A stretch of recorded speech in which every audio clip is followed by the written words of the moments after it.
DXC version took a long time. Okay, let's go a little forward. Okay, this is an insane waste of my time. I could have guessed 4 different namespaces and it'd be done by now.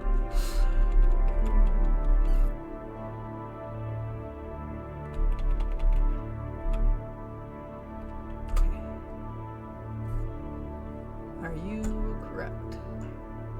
No. Should not be untracked. Okay, let's move to the next time. Oh god, okay, fine. Fine.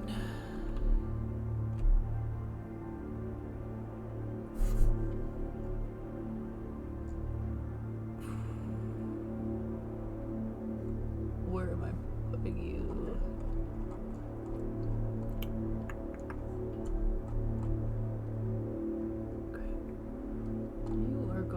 Sample. Is it sample assets?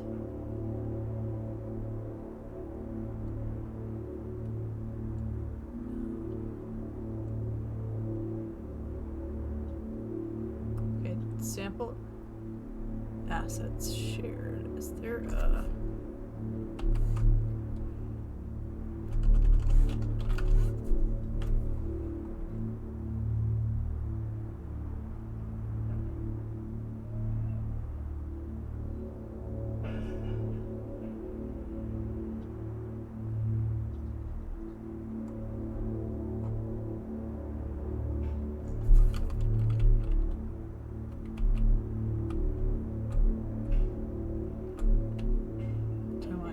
oh, I think I do. -O source.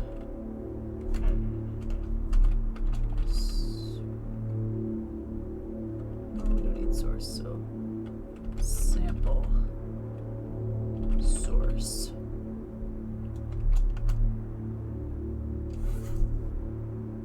Almost, okay. Delete sample source shared.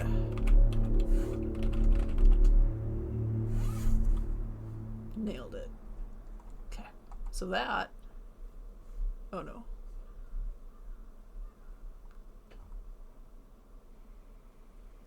You are in the wrong namespace.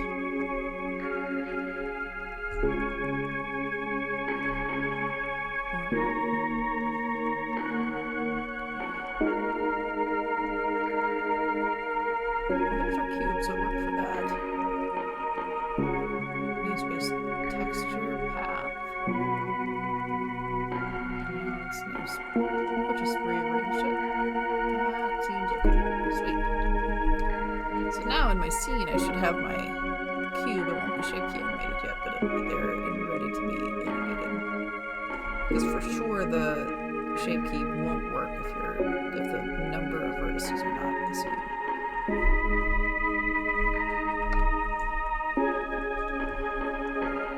you're mad because file does not exist. NCA mesh.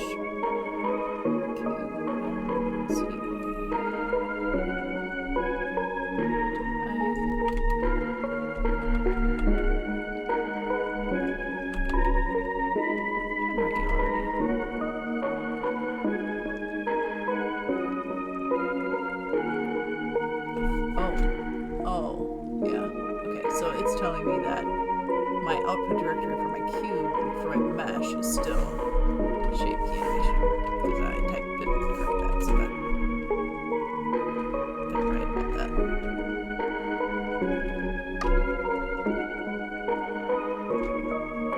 Okay, so nothing's happening here yet, but what I can do, I should be able to just add it now. So add a static mesh.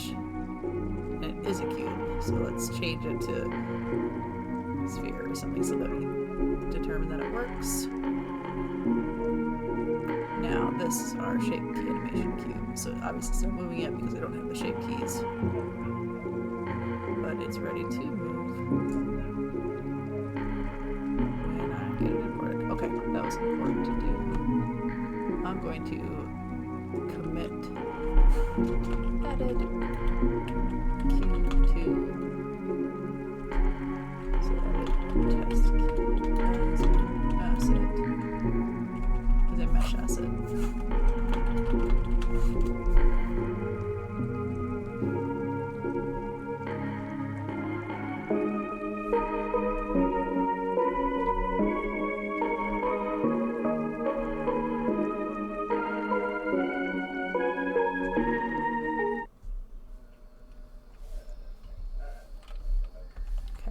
Now, let's see, we have our sample asset.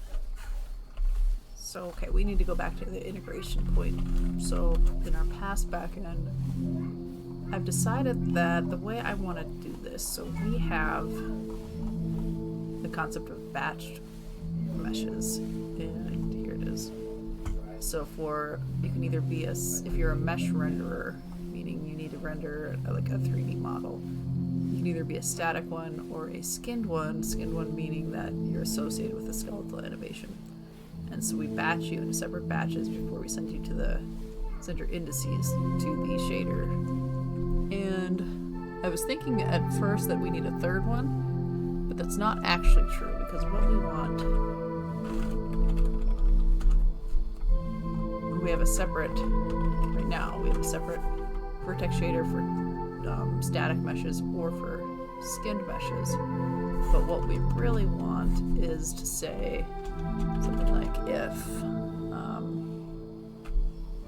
and I know it's a mortal sin to introduce an if block, but I think it's worse and much more time intensive, just labor intensive, for not that much of a gain to create a separate batch, a separate pass, etc., instead of just having one if statement in the shader, because that's all we would be doing it for. So if I'm going to have some kind of new, I guess I need a new buffer that's going to have, alongside the texture, it's going to have shape key. So it'll be like struct data. Well, no, shape key metadata, something like that. And it's going to have the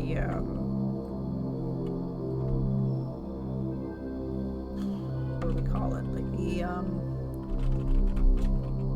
key index. You can only ever have 2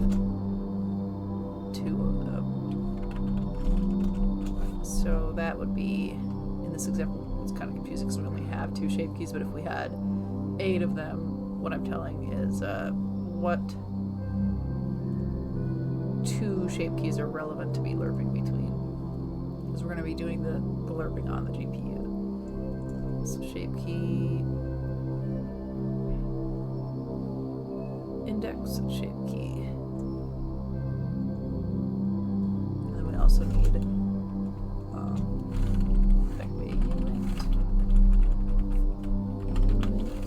then we also need a float for weight.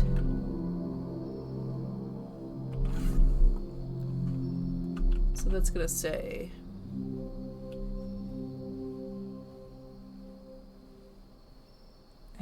man, I really need like a, probably shouldn't be represented here, I just won't bind it if I don't have it, but is animed or has shape key, which this is not the right place to put it, but I will need one somewhere, so I'll just write it here for now. And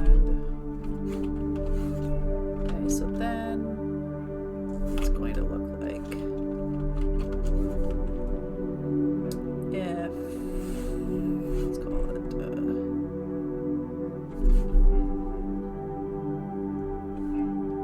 this is pseudocoding, but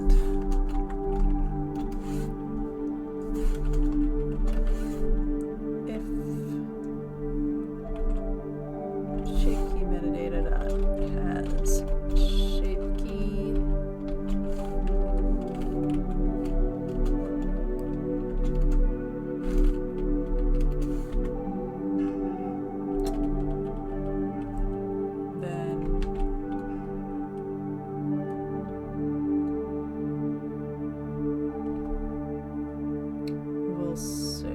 this? What's the...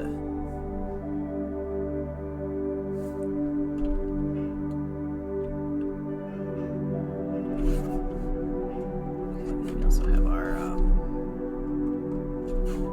let's pull up a vertex pixel shader so we can see what the texture syntax is. Not so we're also going to have it like this, an array of textures passed, shape, key, enums.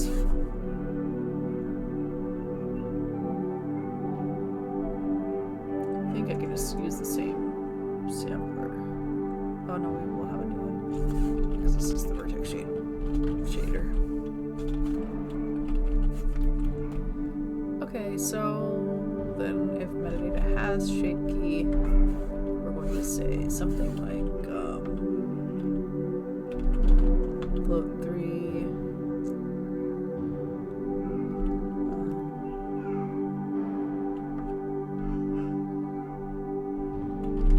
shape key. Yeah, shape key A equals, okay, and how do we syntax for sampling again?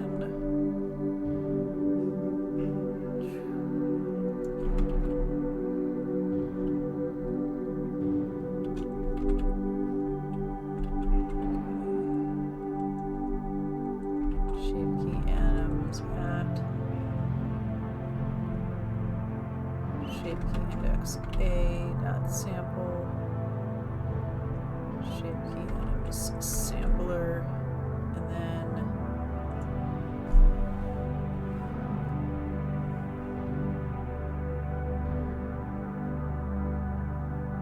where are we? What are the UV coordinates of what we're actually sampling?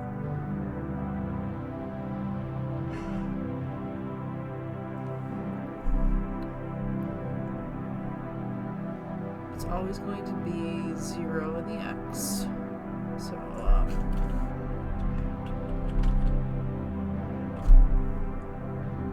no, this isn't. This isn't right. This would be the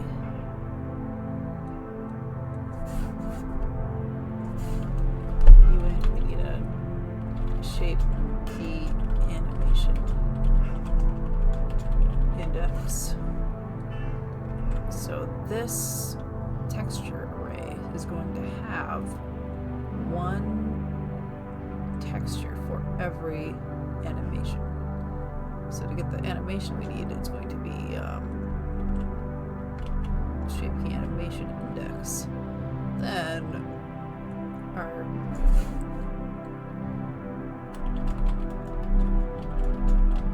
index A, is that what it's called? Okay, that's confusing. Text A. Oh, I'll call it shape key UV A is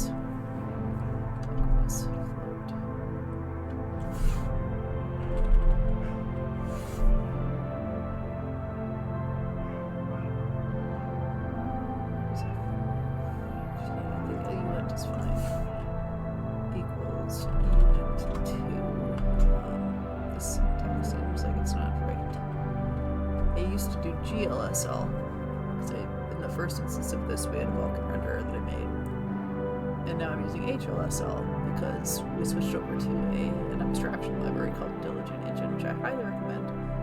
I don't work for them, I had no input in making it, but I show them out every opportunity I can because they rock. I'll put the link here, it's really a cool engine.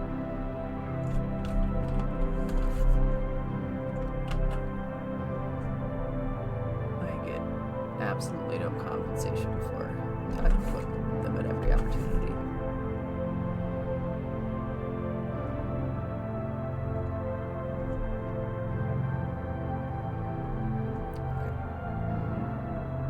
Okay. And if you're interested in our engine, here's the link.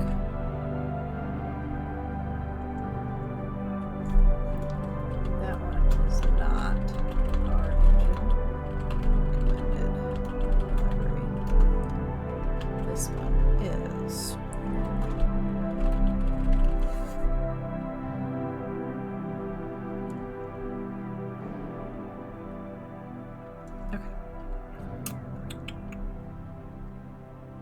So,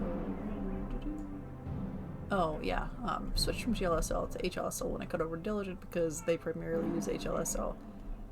I think that you can use GLSL for your shader language, but it gets a little weird, but don't quote me on that. But Diligent lets you write stuff once in kind of Diligent API language, and then it'll translate it for you, or make it interoperable with Vulkan, OpenGL, DirectX 11 and DirectX 12, WebGL, Metal, the list goes on. It's really cool. Okay, so whatever, this is pseudocode, so we always want the x dimension to be 0 and the y dimension is shape key index. Do we always want?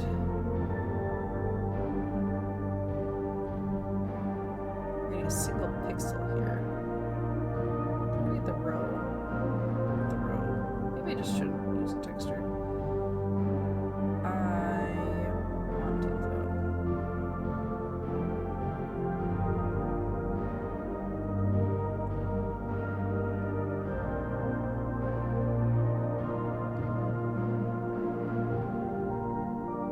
Okay, well, what are we actually trying to do? We're trying to get. Yeah, I want the entire shape key. Can you get a. I'm just not going to use a text. Oh, but I want to. I really do. I think it'd be cool. I'm curious how to do it. Okay, so sample HLSO return entire row of pixels.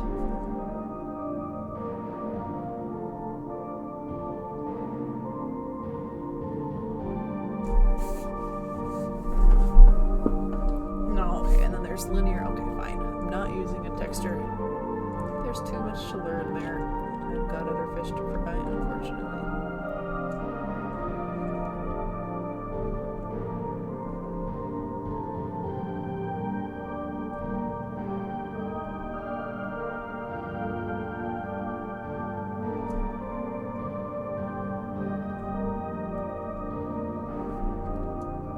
Okay, so let's go. Let's fix that because I was storage buffer because that's just easier. Storage buffer. Storage buffer. We'll move you up to the others. Oh, and you need to go in the vertex shader. No, we're not. Correlation.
signature. You need context of the device.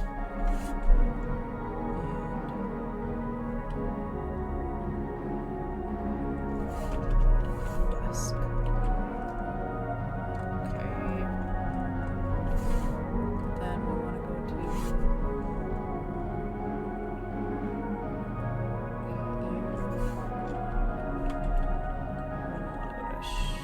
shader types.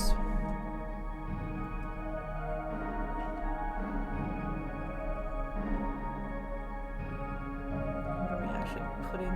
What are we binding to the GPU? We are binding.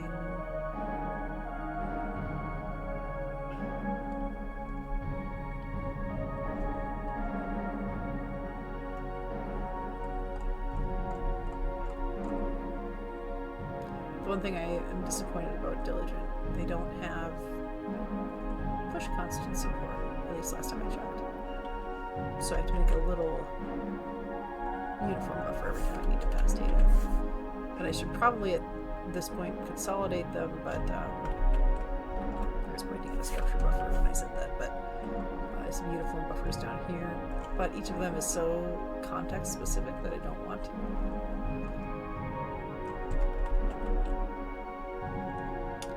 So object model for animated shape key animations. Shape key data. And you are just a stood vector.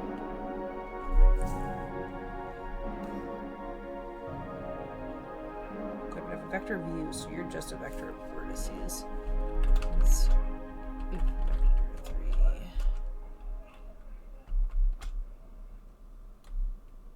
Because anything you have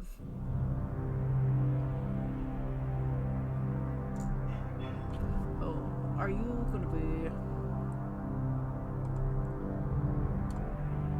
the first time I ever pass a vector inside of here? Shoot. Oh no.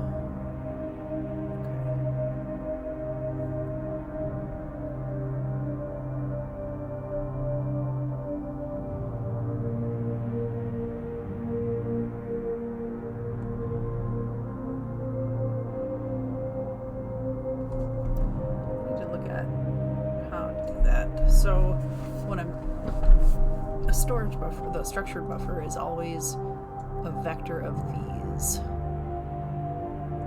And in our case here, we don't know. I don't think you can have a vector of a vector in a storage buffer. Maybe you can.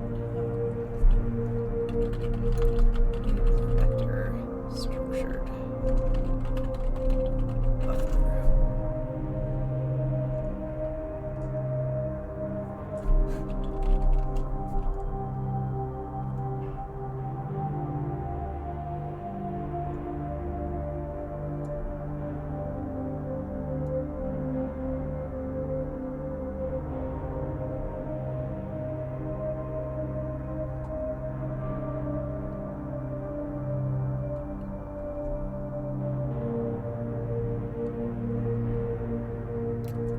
So, okay, I suppose I know you can have fixed size vectors, but what I'm worried about is variable length vectors.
thanks for watching, and I will be back probably tomorrow. We'll see how it goes.